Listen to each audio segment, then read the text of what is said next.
नमस्कार दोस्तों, स्वागत है आप सभी का इस लेक्चर में जिसमें हम आपको सामान्य ज्ञान के महत्वपूर्ण प्रश्न के बारे में बहुत ही इजीली आपको एक्सप्लेन करेंगे।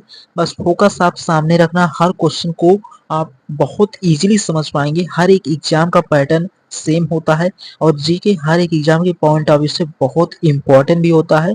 तो उसी तरीके से इन बातों को ध्यान में रखते हुए जो क्वेश्चंस हैं वो बहुत इंपॉर्टेंट हैं। आप जब देखेंगे तो आपको पूरा क्लियर आ जाएगा कि आपके एग्जाम में भी क्वेश्चंस इसी तरीके से पूछते हैं एग्जामिनर।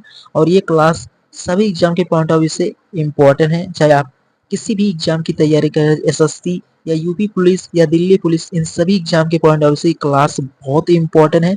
आपको क्लास को फोकस रखना होगा 100% और शुरू से अंत तक देखेंगे तो हर क्वेश्चन को 100% बहुत इजीली समझ जाएंगे। शुरू करते हैं आज के पहले क्वेश्चन के साथ। बस फोकस आपको सामने रखना होगा तो बहुत इजीली क्वेश्चंस को समझ पाएंगे। तो पहला क्वेश्चन इसमें मेंशन किया है कि पानीपत की पहली लड़ाई कब और किनके बीच हुई थी। तो पानीपत की जो पहली लड़ाई हुई थी वो 1526 में बाबर और इब्राहिम लोधी के बीच हुआ था। अगर उसके इम्पोर्टेंट पॉइंट के बारे में बात करें तो इसमें बाबर की क्या हुई थी, जीत हुई थी और यहीं से ही भारत में मुगल साम्राज्य की नींव रखी गई। ये आपको क्लियर होना चाहिए। एंड उसी प्रकार बात करते हैं सेकंड क्वेश्चन क्या है उसके बारे में। तो उम्मीद करता हूँ आप फर्स्ट क्वेश्चन को बहुत इजीली समझ गए होंगे, बहुत इंपॉर्टेंट था। एंड सेकंड क्वेश्चन मेंशन किया है कि शिवाजी जो महाराज थे उनका राज्य अभिषेक कब हुआ था। तो उनका जो राज्य अभिषेक हुआ था वो 1674 ईस्वी में हुआ था। अगर इसके इम्पोर्टेंट पॉइंट के बारे में बात करें तो यहाँ पर मेंशन है तो जो रायगढ़ किले पर शिवाजी को छत्रपति की उपाधि भी मिली थी, ये भी आपको क्लियर होना चाहिए। तो उम्मीद करता हूँ आप इन दोनों क्वेश्चन को बहुत आसान तरीके से समझ गए होंगे। अगर आपको इनमें कोई डाउट हो तो कमेंट बॉक्स में मेंशन कर सकते हैं। उसके बाद बढ़ते हैं अगले क्वेश्चन के बारे में और इम्पोर्टेंट क्वेश्चंस हैं। उसके बाद ये क्वेश्चन भी बहुत इंपॉर्टेंट है कि महात्मा गांधी ने सत्याग्रह आंदोलन की शुरुआत कहाँ से की थी। तो जो महात्मा गांधी जी, उसके बाद अगला क्वेश्चन है यहाँ पर बोल रहा है कि महात्मा गांधी ने सत्याग्रह आंदोलन की शुरुआत कहाँ से की। तो महात्मा गांधी जो थे उन्होंने जो सत्याग्रह की शुरुआत किया था आंदोलन, वो चंपारण जो कि बिहार राज्य में है और 1917 में यह आंदोलन नील की खेती करने वाले किसानों के लिए था। जो क्या था, सत्याग्रह आंदोलन। तो ये आप बहुत इजीली समझ गए होंगे कि ये किसके लिए था। तो नील की खेती करने वाले जो किसान थे उनके लिए महात्मा गांधी ने इस आंदोलन को 1917 में शुरू किया था। ये आपको प्रॉपर समझ होना चाहिए। उसके बाद अगला है कि दिल्ली सल्तनत का पहला शासक कौन था। तो दिल्ली सल्तनत का जो पहला शासक था वो कुतुब। तो इस प्रकार फोर्थ क्वेश्चन है, इसमें मेंशन किया है कि दिल्ली सल्तनत का पहला शासक कौन था। तो जो दिल्ली सल्तनत का पहला शासक था वो कुतुबुद्दीन ऐबक था। अगर इसके प्रॉपर एक्सप्लेनेशन के बारे में बात करें तो जो गुलाम वंश का संस्थापक और इसे लाख वक्स यानी कि इसे लाख वक्स कहलाता था, यानी कि जो गुलाम वंश का संस्थापक था जो था कुतुबुद्दीन ऐबक।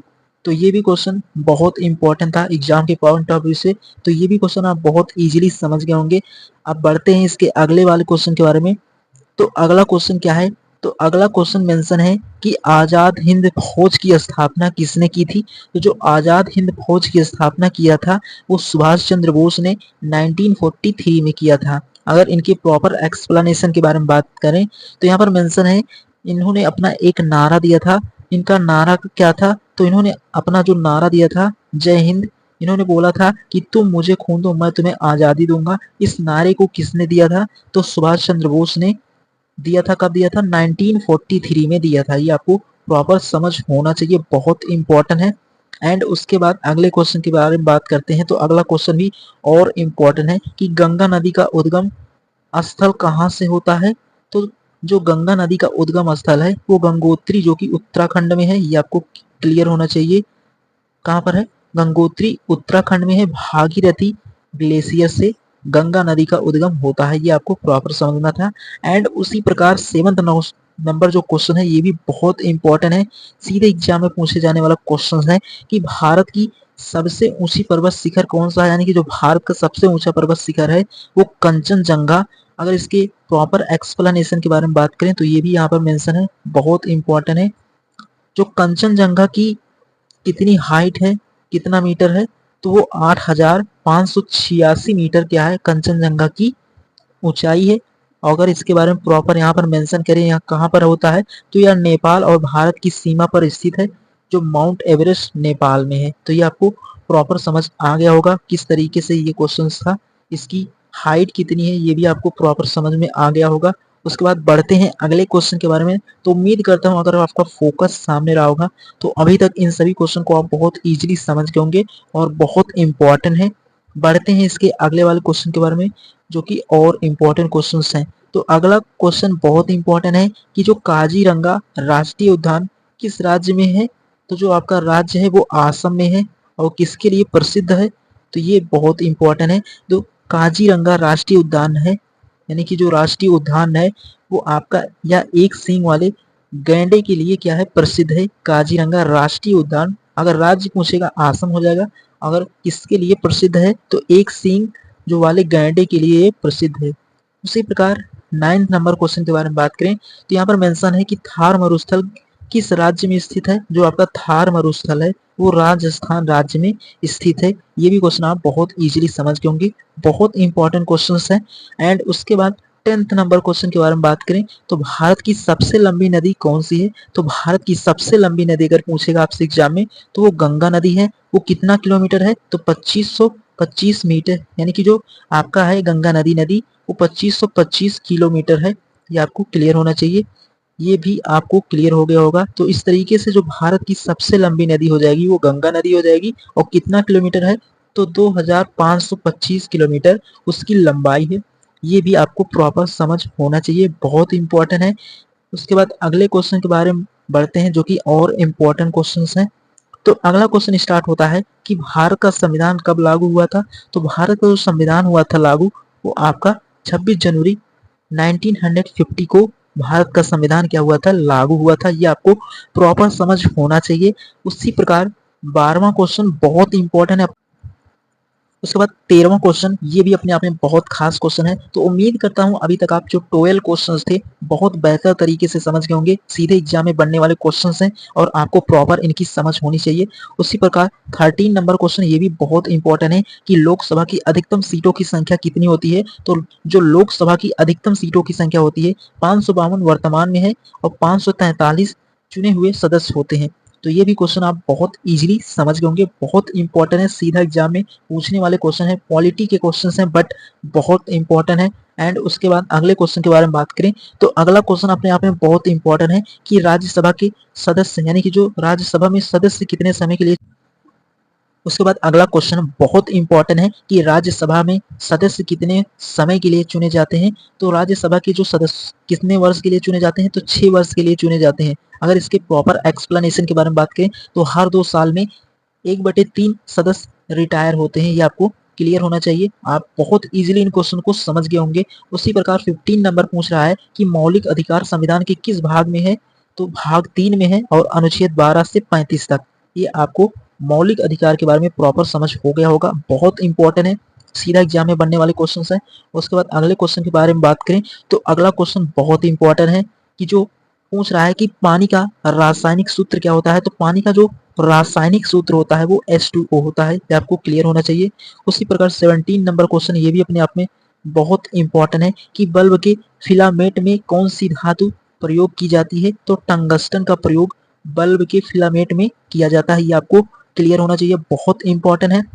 एंड उसी प्रकार 18 नंबर क्वेश्चन के बारे में बात करें तो 18 नंबर क्वेश्चन भी अपने आप में खास है। इसमें बोल रहा है कि सूर्य का प्रकाश पृथ्वी तक पहुंचने में कितना समय लेता है। तो लगभग 8 मिनट 20 सेकेंड का टाइम सन की किरण को अर्थ तक आने में लगता है। तो ये भी क्वेश्चन आप बहुत इजीली समझ गए होंगे। एंड उसके बाद अगले क्वेश्चन के बारे में बात करें तो डीएन यानी कि जो आपका डीएनए की संरचना की खोज किसने की थी।